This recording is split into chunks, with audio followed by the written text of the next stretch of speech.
Well, hey everybody! Welcome once again to Be the Leader podcast. I'm really excited, as I am with all of my guests. But today is a new friend of mine, Dr. Melissa Hughes, and I'm really excited to bring her to you and to chat with her today about neuroscience. So. Sometimes you may think that that's a geeky subject, but it's really applicable to culture. It's really applicable to teamwork, team building, all of those things that we have to deal with in business and in leadership. And so let me just introduce Melissa to you today. Melissa is a self-proclaimed neuroscience geek and the author of two best-selling books, Happy Hour with Einstein and Happier Hour with Einstein, Another Round.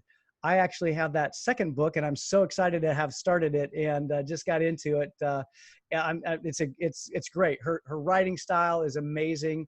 It's light, it's fun, and it really makes the whole topic of neuroscience really understandable. Dr. Hughes helps us understand how the brain works and how to increase and optimize its function. And, that's really important in the workplace, because one of the things that we're going to learn today is that to be a great leader, to be a great team, we have to be able to get our brains working together. So we're going to be talking about that.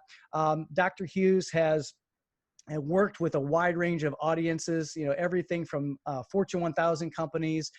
She combines her PhD in education and her vast experience in marketing communications with extensive research in neuroscience and behavioral psychology. So we're going to share some strategies today. We're going to talk about employee engagement and how this whole neuroscience thing works together to help us to become better leaders and have a better culture. So Dr. Hughes, welcome. So glad to have you here. Thank you. It's so good to be here. And for anyone out there that's afraid of the big neuroscience world, please don't be afraid. It will not be boring and it will not be painful, I promise. Oh, yeah. And especially, that's the cool thing. I think you make a topic that may seem like intimidating really accessible. And what's interesting is that I've really thought a lot about this whole idea, or this whole realm of neuroscience, because everything that I'm beginning to become aware of is really all about our brain and our mind and how important that is to business. And, I know there's all this, the concept or the idea of being smart, but it's really the other parts of neuroscience that I think that bring teams together. So I'd love to just have you talk about what got you into neuroscience and what got you into that whole space.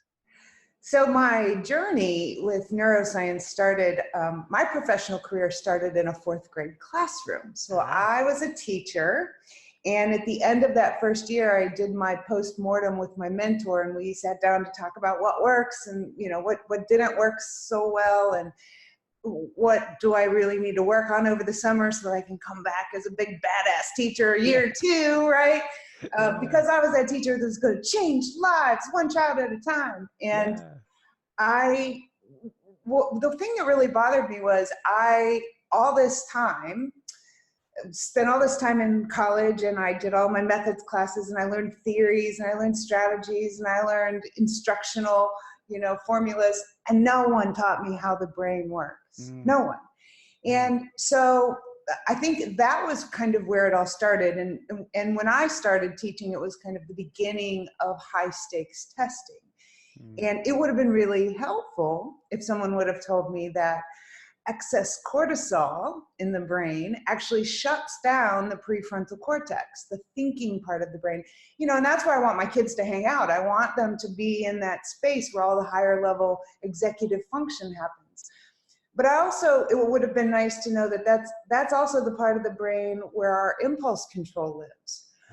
So now I look back on that and I think, oh my gosh, what a magnificent teacher I would have been if I would have had all of this knowledge then. Yeah. Fast forward to today, what I've learned is that the ability to learn and the ability to understand what's happening in your brain when you do X, when you're stressed, when you eat chocolate, when you listen to rock music, we're so fortunate we can peek inside the brain now and understand what's happening. Yeah. And all things being equal, every organizational leader out there wants his or her employees' brains to just rock.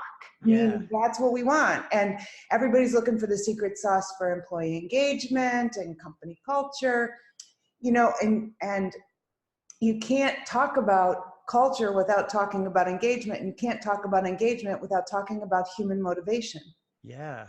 And we just know we have learned so much in the last 30 years about how the brain works. Mm. And so now it's just super exciting because now we can apply that to what we do at work and what we do in our personal relationships, just to understand how the brain works and make it work better. One of the things you just said a moment ago, you started talking a little bit about cortisol, and I think that let's start there, because as just like your fourth grade class, I think that there's a lot of people in businesses who are running around with an increase in their cortisol because of the stress and because of all of the stress hormones and things that are going on in our brains. How do we use that as a leader? How do we understand how that affects our people, and what do we do about it? So I want to preface this whole thing by saying I don't believe there are any leaders out there who get up in the morning and say, I'm going to go in there and I'm going to make my employees miserable, because Right. that's counterproductive. Like, Right. that's not going to do your business good. But I think one of the things that I have found that is kind of a big aha moment for a lot of the leaders that I talk to is just understanding what those chemicals in your brain do. And understanding that we actually have the power to not only change the chemical composition in our brain, but also change the chemistry of people around us. And it's called emotional contagion. And we've known about this for a while now, but now we can actually look inside the brain, and when the leader walks into the conference room and he's got a scowl on his face and he's frustrated, and it probably has nothing to do with the people in that room. Yeah. But he brings that mood into the room, and now we know, because of mirror neurons, everybody in that room starts to generate the same kind of cortisol that he does. Interesting. Simply because we have empathy, because we know what it feels like to be angry or frustrated or fearful or whatever. So when we see someone experiencing that particular emotion, our brain starts to respond as if it's happening to us. Wow. So I think the big thing for leaders to kind of take away from this is you can't eliminate stress. It's just not possible. So, telling somebody to just don't be stressed is kind of like telling somebody who's angry just to calm down. That doesn't actually work. That doesn't work. It doesn't work to tell your wife that either. No. Just FYI. So where I have found much more success with folks is, instead of telling people you really need to help your people calm down and reduce their cortisol levels, instead of that, what I say is, no, what you need to do is you need to increase the levels of the good chemicals. So the dopamine, the oxytocin, the serotonin. What happens is that cortisol, the stress hormones, and those good chemicals sit on the opposite ends of the neurological seesaw. Okay. So when cortisol is flowing and you're all stressed out and it's a hair on fire kind of day, all of those good chemicals are not. And what happens is when there's an overproduction of cortisol, that tells the brain, hey, there's a danger here. There's something I need to address. I have to tend to this crisis, this emergency. And so it stops all of those other neurochemicals, and it shuts down the prefrontal cortex so that it can allocate all of these resources in the survival brain to deal with the threat, because that's how we've evolved for billions of years, right? The brain's first job is to keep us alive. So when you're in that space where the cortisol is really flowing, the best thing to do is say, now I know that my thinking brain is not in charge, my survival brain is in charge, And if I want my thinking brain to be in charge, then I have to increase the oxytocin, the dopamine, and the serotonin, because those good chemicals facilitate activity in the prefrontal cortex. Because Okay. when you're feeling all is well, when you're feeling at ease, when you're feeling confident, when you're feeling loved, all of those good positive emotions, then the brain says, okay, I'm going to let all of the resources allocate to that big heavy duty thinking. So go on up there and do your thinking.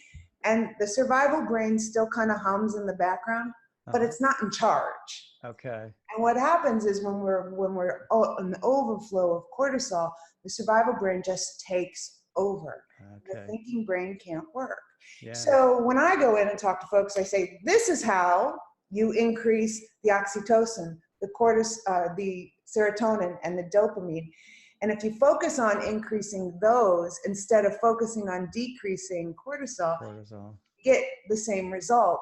It's just so much more productive to think about what you can do instead of stopping some force that maybe you don't have control over, right?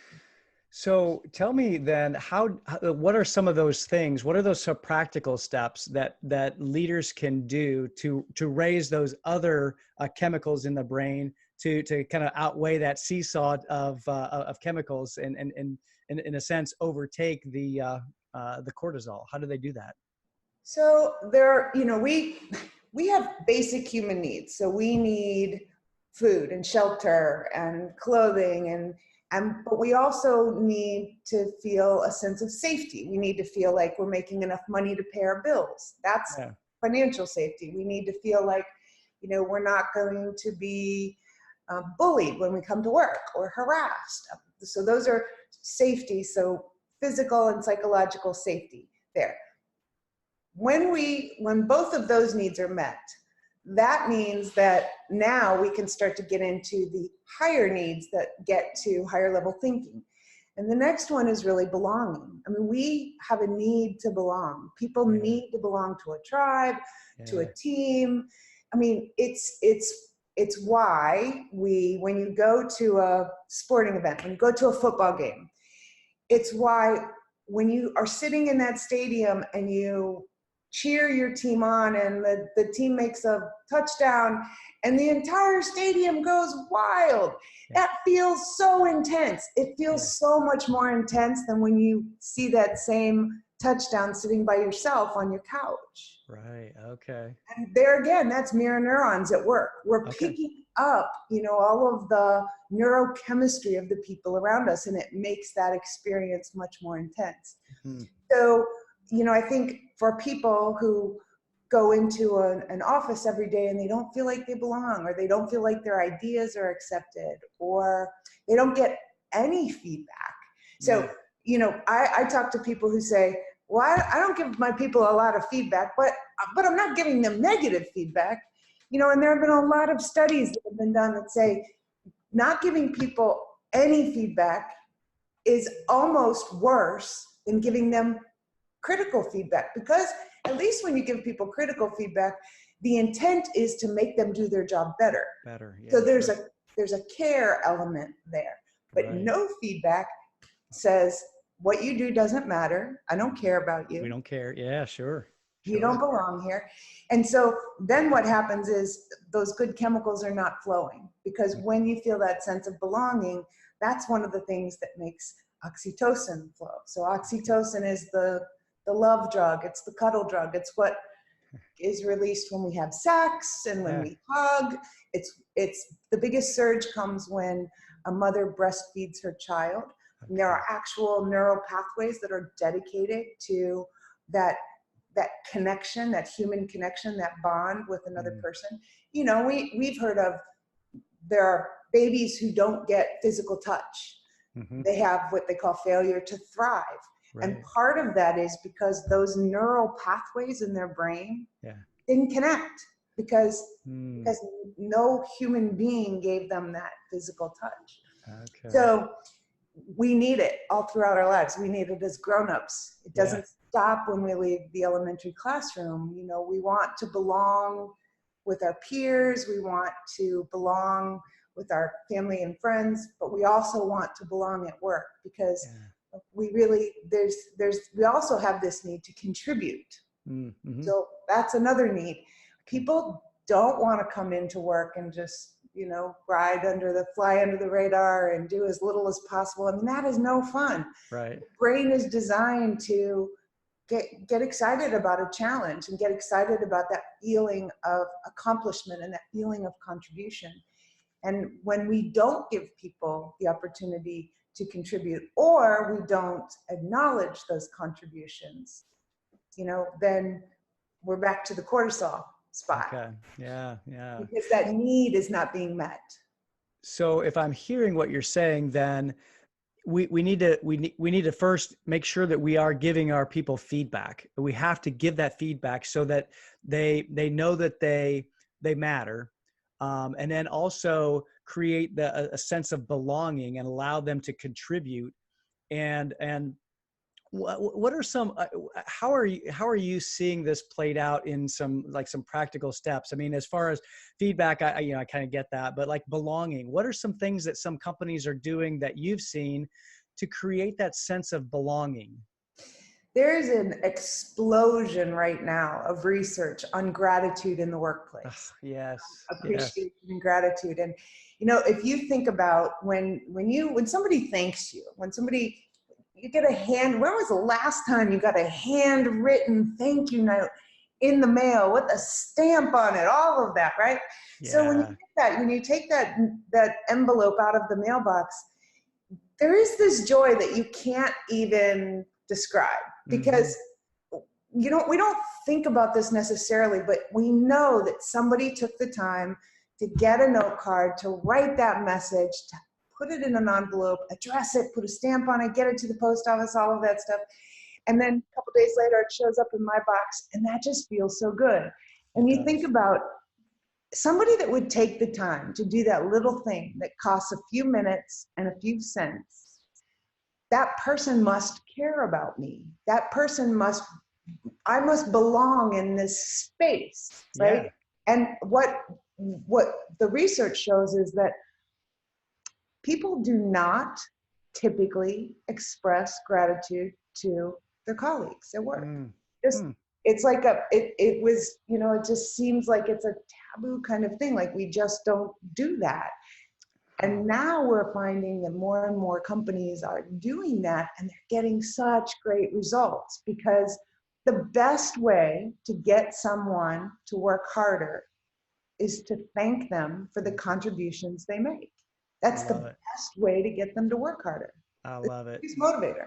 It's so simple too. It doesn't cost money. Just maybe 2 seconds of your time to be able to say, "Hey, thank you." That's awesome. Well, and I want to just invite our listeners to think about this for just a second, because Dr. Hughes actually practices what she preaches.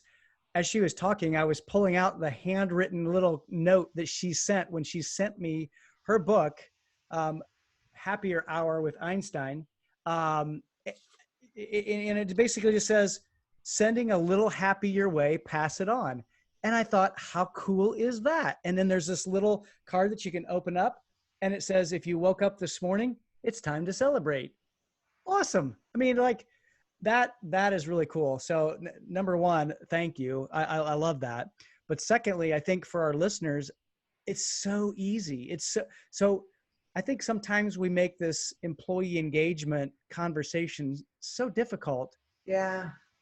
We can use neuroscience, in our corner to be able to just say thank you and to express gratitude and do some of those things that used to be called common sense, but just aren't common anymore, I guess. Yeah. So saying thank you isn't just good manners. It's actually good business. And here's a challenge. Here's a challenge for folks out there. So sometime today, as you're going through your day, look for the good stuff. Look for somebody doing something good. And if you really train your brain, this becomes a really fun activity for you. And it actually creates all of the good neurochemicals in your own brain. But find someone doing something positive, and then sit down and write a little note. Even if you don't have a thank you note in your desk, write it on a Post-it note. It doesn't matter. Yeah. And here's the coolest part about that. When you, and you have to deliver it too. You can't just email it. You have to actually show up, be present, and deliver this thank you. Here's the coolest thing about this. That person is going to save that note. I guarantee you that person is not going to read that note and throw it in the trash. No. That person's going to save that note. Maybe tuck it into a desk drawer, maybe tuck it into, a Padfolio. But the next time that person stumbles across that note, he or she is going to get the same burst of good chemicals that they got when they got it. They're going to remember how good that felt to be acknowledged, to be recognized, to be appreciated.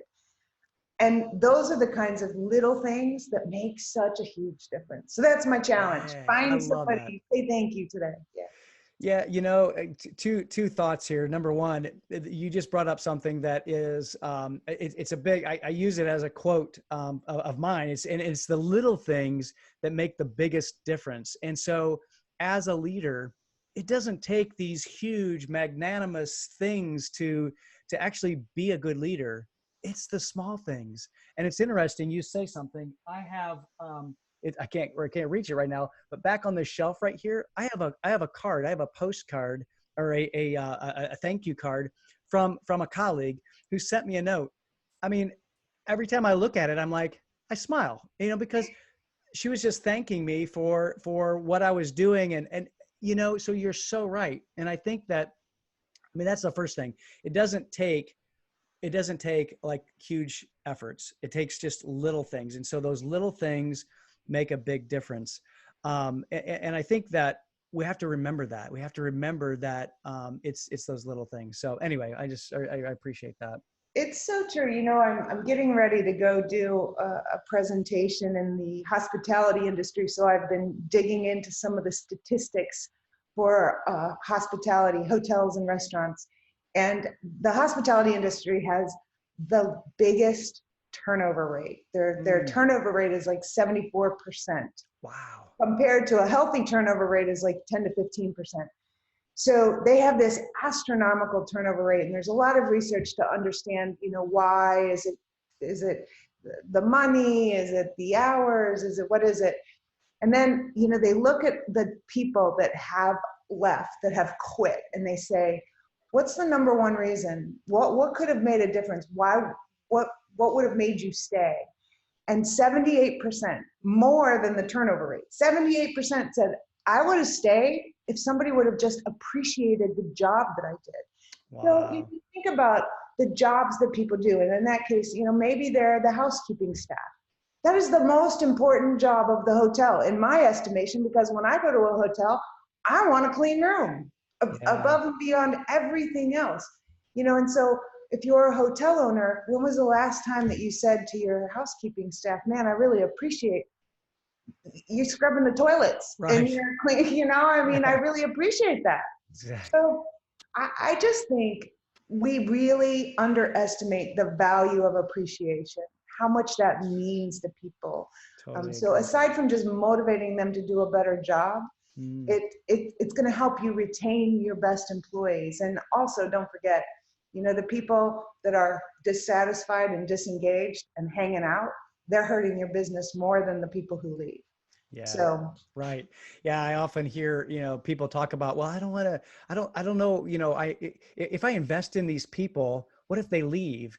And I don't recall now where this quote came from, but it's the quote says something like, yeah, well, what if you don't invest in them and they stay, it's going to hurt your business a lot more. Exactly. And it's interesting talking about gratitude. This is a shout out to, I don't know if you know Kevin Monroe or not. I love Kevin Monroe. Kevin Monroe. Oh, the gratitude challenge. So I'm in the second round of this gratitude challenge. And I just think that I'm just doing it on my own.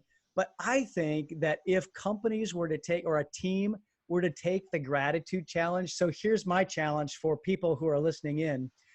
Make sure that you look up the gratitude challenge. And I'm not recalling the website, but I think it's thegratitudechallenge.co maybe. I'll look it up and I'll actually put it in this in the post edit.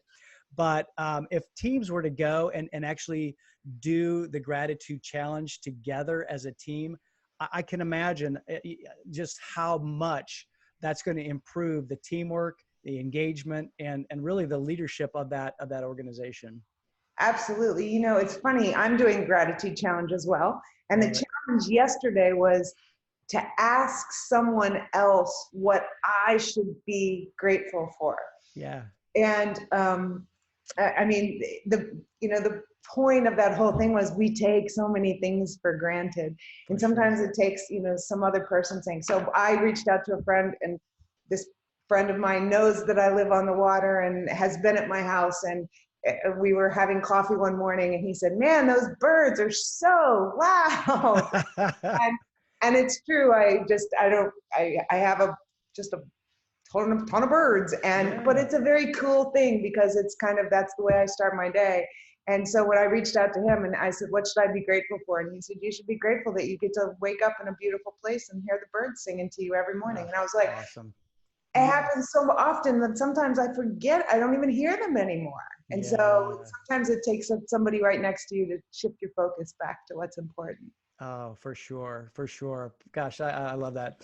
You know, I want to go back to something you said a little bit earlier, talking about the basic human needs within an organization. Doesn't matter if you're in fourth grade or if you're an adult. You said a word that I'd love to get your take on it, and it's psychological safety. We have physical safety, but psychological safety. Can you say a little bit more about how important that is, in the business environment to employee engagement? Yeah, absolutely. Psychological safety is huge. Um, so I learned about psychological safety when I did some research about a project called Project Aristotle, and it was a research project at Google. And Right. Google wanted to find out what made some teams just thrive while other teams barely survived. Mm. And so they gave them, a slew of tasks to do, and they had mathematicians and statisticians and psychologists and the whole gamut of science people in the room. And what they found was there were two main things that determined whether a team would be successful. And one was conversational turn taking, which I just absolutely love saying that, conversational turn Turn taking. taking. Yeah. But basically, it just means everybody gets to play. Everybody gets a chance. And what they found was there were teams, so if it's a team of, let's say you have a team of 6 people, and 3 of them don't participate. They're not joining into the conversation. They're not part of the process, finding a solution. So you've just cut your workforce for that team in half. And if you think of it in terms of, would you just tell half of your workforce to go home? But if people aren't participating in the conversations, in the discussions, that's what is really happening. They might as well just not be there. Yeah. That was one. And the other one was this concept of psychological safety. And psychological safety is just feeling like you have the ability to participate in those conversations, that people aren't going to reject you for sharing an idea that doesn't work, or that you're not going to be bullied or intimidated or dismissed. The biggest, one of the biggest human needs, one of our biggest fears is rejection. One of our biggest needs is acceptance. And so when you think of psychological safety, think about how accepted do people feel? Like, are they able to make mistakes? Yeah. And leaders have a hard time with this because leaders say mistakes cost money. Mistakes are going to cost me. But here's the thing: if everybody's going to make the mistake, everybody's going to make a mistake sometime. And if people are not free to talk about their mistakes, then no one else learns from that mistake except for that person. Right. So now everybody gets to make that same mistake all by themselves, where if people are in psychologically safe environments, they can stand up and say, hey guys, this is what happened. Don't do this. Don't do it this way. Right. It bombed. Now everybody on the team gets to benefit from that person's. Now the whole team is smarter, just not that person. Yeah, that's good. All part of psychological safety. When you think about organizations where people there's this pressure to be the genius. We call it genius cultures.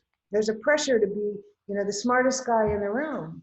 And what happens when you cultivate that kind of culture Mm-hmm. is people they start to keep things to themselves. They keep their learning to themselves, keep Mm. the mistakes to themselves, because it's an every man for himself Yeah. environment. So they don't want anybody else knowing what they know, the good or the bad. Or the bad. Yeah. Yeah. Well, and it brings to my mind a what I call a fundamental. It's a behavior in some of the high performing companies that I've worked with in the past. And that behavior is sometimes termed practicing blameless problem solving, because we're not pointing fingers. We're not saying, okay, it's your fault. It's just saying, okay, we had this issue, we had this mistake, we had this problem. How do we fix it? And then not only just how do we fix it, let's go fix it first. Then what went wrong with our process? And then do we need to change our process? So it's removing ourselves and removing blame from the equation to provide that psychological safety, I think, that you're describing. And so I think that that's a really important behavior for companies to be able to nurture this psychological safety. Yeah, I know a leader who actually um, praises his people for sharing the mistake that could have cost us if nobody else knew about it. So, Oh, yeah, I his love it. whole thing is, if you make a mistake, I want to hear about it, because I need everybody to know about that mistake so no one else makes that mistake. And so he's taken the stigma out of, now mistakes are about the learning. Yeah. They're not this shameful thing that, we should all be embarrassed about. There's Yeah. a researcher, his name is Jaak Panksepp, and he just died not too long ago, but he was the rat tickler. The And rat tickler. he's spent a lot of his research tickling rats and trying to understand, like, well, can these rats feel joy? Are they actually laughing? Do they feel the same way that we feel when we get tickled? But out of that research, that is not all he did, but out of that research, what he found was he put one cat hair in their playpen when these rats were playing. And he put a single cat hair in that playpen. And their play went from 50 times in 50 experiences of play in a 5-minute period to zero. Wow, just because of Zero. that. And then their play did not increase, and it didn't even get back up to the place where it was after 5 days. 5 days later, Wow. we were still. So what's significant about that is that we have two centers in our brain. We have the fear threat center, which keeps us alive, Mm-hmm. and we have the play learn center. And when the fear threat center is engaged, it shuts down the play learn center. So Mm. if your people are afraid, if they feel bullied, if they don't feel like they're safe enough to ask a question, Yeah. because I'll look stupid, I don't know the answer, I should probably know the answer to that, I can't ask anybody. And so they kind of fake it till they make it. And how many mistakes do they make along the way? Along the way, sure. So if you think about their fear threat center can be engaged, or their play learning center can be engaged. Oh, that's so good. Yeah, what a great teaching and learning for leaders. I think that if we increase the play side, then we diminish, that fear and that that flight side. And so I love that. If you had one or two suggestions for leaders in actually using this practicality wise, what would you say, like, the one or two things would be to, first of all, I know we talked about gratitude. What's something else that you would recommend to a leader, maybe not a senior leader, maybe an emerging leader, maybe someone who's a team lead? What would you tell them to be able to use this neuroscience to help them in their job? I think just having a basic understanding of what's going on between our ears. I think the first thing I would say is, we used to think that what we were given at birth is what we had, and we just do the best with what we have. And that's just simply not true. We know that neuroplasticity is a concept that we learned back in the 90s, but it just means intense, prolonged, or repeated experiences physically change the brain.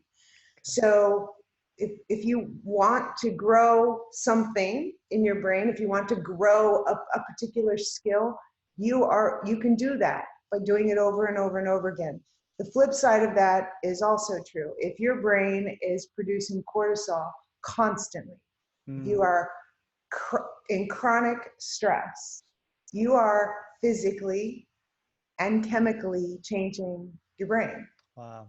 And you're killing brain cells and you're killing neural connections. So that would be the first thing that I think people know that stress isn't good for us, but I don't think people really know that stress actually makes you really dumb. Like it just makes you dumber. Yeah.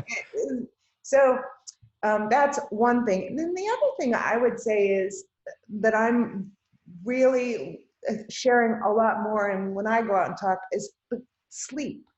Oh, So, yes. Yeah. We know that most people don't get enough sleep. And I go back to the days when I would pull all-nighters to get a project done. And that is the absolute worst thing you can do. Because here's what we know now, is that we have cells in the brain called glial cells. And and glial comes from the Latin word glue. It literally means glue. Yep. But glial cells have two jobs. So on the day shift, the glial cells are what let our neurons talk to each other. So they are communicators. They're the messengers. Okay. At nighttime, when our brain slows down, when the cognitive activity slows down, the glial cells come in, and the interstitial spaces in our brain actually widen so that the glial cells can come in and flush out all of those dead cells, those cells that we killed with all the stress during the day. And they flush them out. And then in the morning, that gives us it's kind of like there's no clutter there. And so all of our neurons can then operate efficiently. When we don't get that deep sleep, the interstitial spaces in the brain do not expand, and we don't clear out all that clutter. So we've got all these neurotoxins in there. It's like, have you ever not slept well and you get up and you have a little brain fog? Yeah, sure. That's why. That's why. Okay. And so for me, I think just understanding things that go on up there, like knowledge is power, and just understanding that. And if I know I have to bring my A game tomorrow, I am going to get sleep well tonight. Yeah. That's the best way I can show up with my best brain. I love it. I love it. Yeah. Thank you. This is amazing. Well, first of all, I appreciate all of this insight.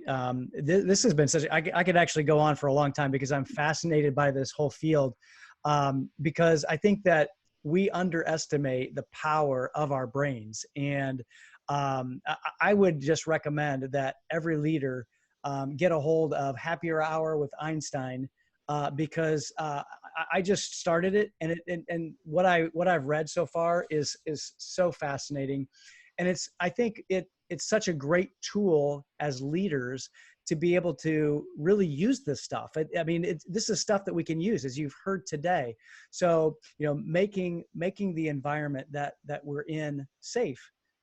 Pulling people into conversations, making sure that their view is heard, helping them to know that we value their contribution. I just think those are some of the things that we can do as leaders to be able to nurture that psychological safe environment, to increase the good chemicals and really counterbalance the negative chemicals, the cortisol. I shouldn't say negative, but just the not helpful chemicals, if I could say it that way, the non-technical term of it. Sure.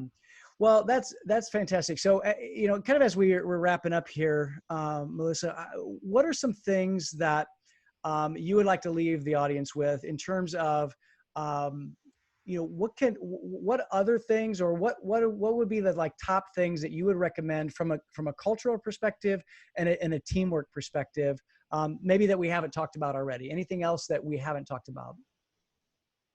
Oh, well, I think the number one thing is gratitude and appreciation. I think that is really underestimated. I think the other thing that we haven't talked about that is just so powerful in team dynamics and in organizational culture is cognitive bias. Ah, So there's that yeah. unconscious bias. I mean, we know that 90 to 95% of our thought processes happen in our unconscious mind. Yes. And so we make judgments, we make decisions, we have interactions with people based on thought processes that we are not even aware of.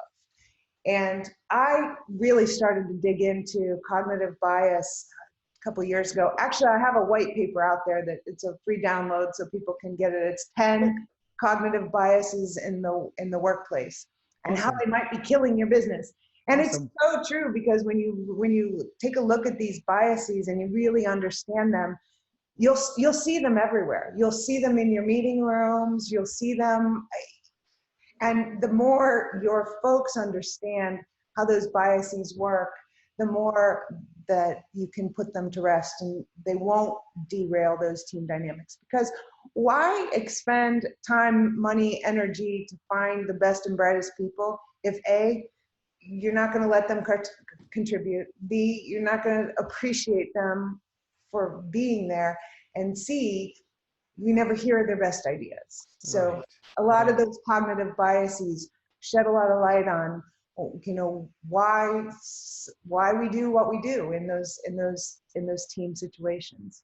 That's fascinating. So where can people get that download? I want to point people there to get Um, that they download. can go to my website, melissahughes.rocks, I and love it. melissahughes.rocks. Oh, I love that domain.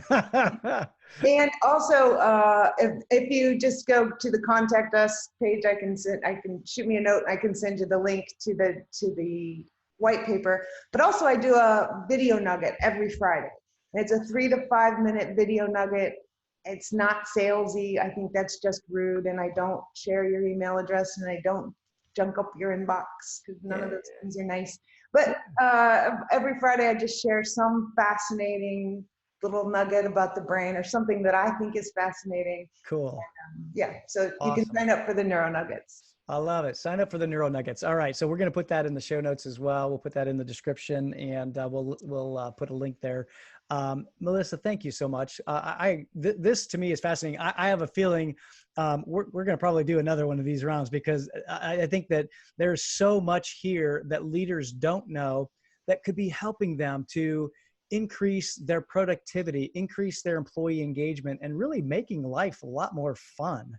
I agree. I could not agree much. If your people are having fun, their learning center is engaged. That's the big Rock. takeaway. Love it. Rock and roll. Yeah, no doubt. Oh, that's awesome. Well, I'm so grateful.